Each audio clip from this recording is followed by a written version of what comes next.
right, hello everyone. My name is Thomas King, and this is my case study presentation. The one I had was collective bargaining. It's a positional one, taking the firefighters' heat.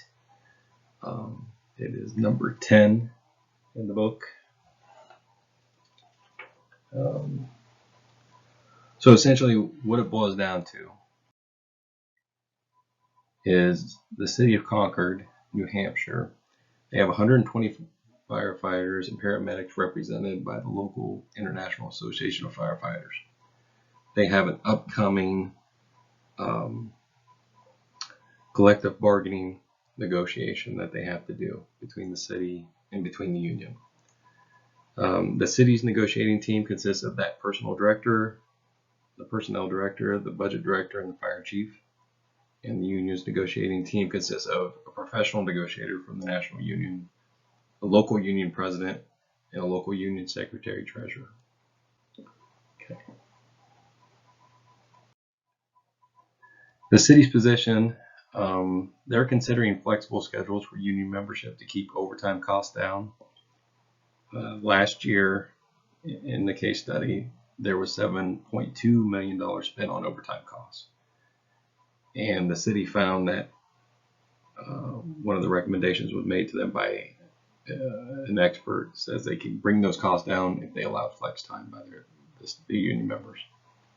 The union is against that, so that's one of the sticking points when it comes to overtime costs, and we'll come back to that. More leave would mean hiring more employees, and the mayor's adamantly opposed to new hires. But the union wants more leave. We'll talk more about that too. $7.5 million per year for the next 2 years, and they only want a 2-year contract. So this is the city's position. This is what the mayor wants. So only wants to spend $7.5 million per year for the next 2 years per year for a 2-year contract only. And like I just said, $7.2 million was spent on overtime alone. So not a realistic figure in my opinion. In the city's position, they want healthcare increases because increasing healthcare costs. So either more co-payments, more premiums, or preferred provider program. Right now, the firefighters and the paramedics can go to whoever they want. And they don't have a preferred provider program right now. And they also only pay $5 for co-payments and $5 for office visits. For prescriptions, $5 for prescriptions and $5 for office visits. I know, pretty low, right? City of Manchester is a nearby city, and the union's position is the city of Manchester is a little bit bigger, is bigger than Concord, but their median salary for the city is smaller. So Concord on average makes more money, so they should be able to afford these costs. So that's what the union's position is. We'll talk more about that here in a minute, but on average, Manchester employees, firefighters and paramedics make about $2,000 more per year. They have comparable benefits, so it means that they pay the same cost for their health insurance.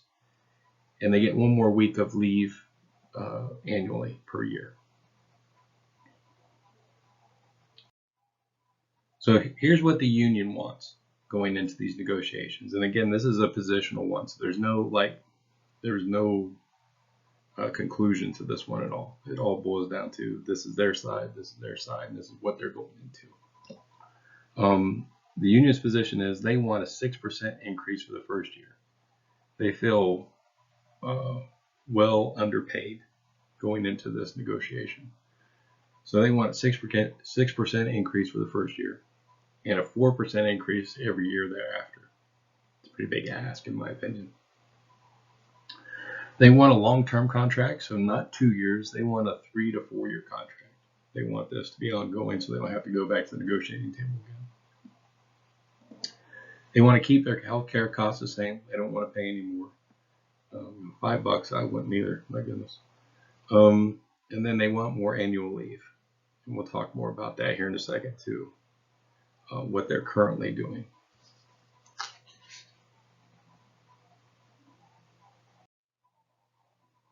So the current collective bargaining agreement, what they have now, okay? So going into this negotiation, this is what they have at the moment. They get a 3% increase every year. I don't think that's bad. I think it's a fair increase. That's your normal cost of living increase. Leave. Currently, folks that have 1 to 5 years of service get 2 weeks. Folks that have 6 to 10 years of service get 3 weeks. And folks with more than 10 years get 4 weeks. Okay. That's about average, in my opinion. I think on the higher end, it could be a little bit more. And I'll talk more about that here in a second, in my opinion.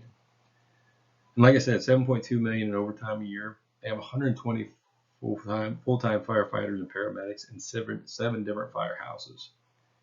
And so on average, those folks are making about $30,000 per year in wages, plus about another $20,000 in benefits.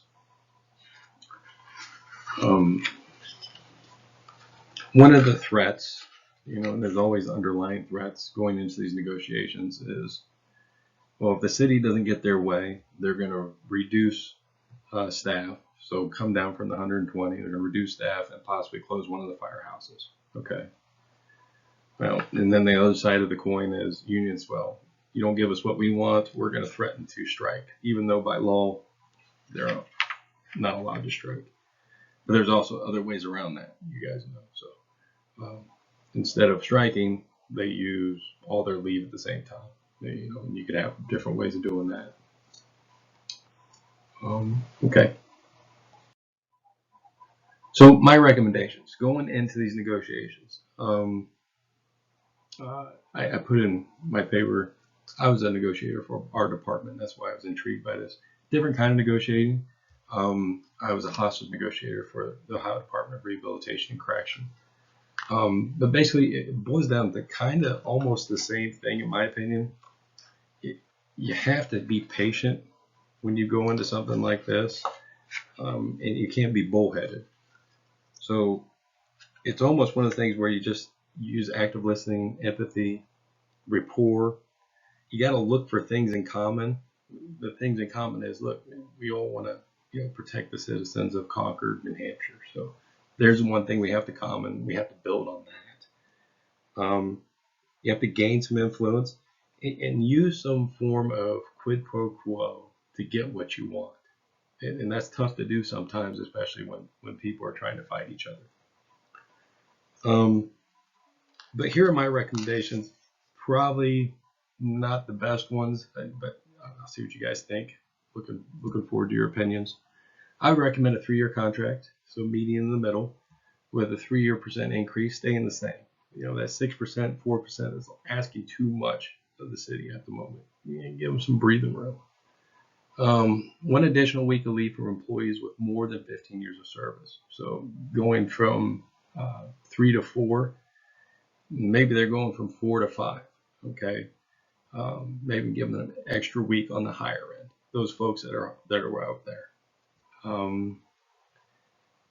Increase prescription costs from $5 per prescription to $10 per prescription, and increase office visit from 5 to 10 per visit. And then maybe look at adding another plan that's cheaper for both the city and the union members, and see if they can come to an agreement on that. Here's my questions for the group. Do you think the mayor's expectations of upcoming negotiations are unrealistic, and why? Do you believe the union is planning to ask for too much at once in the upcoming negotiations? And what do you believe would be a reasonable settlement between the two parties? Okay. Looking forward to what you guys have to say. Thank you, and take care, guys.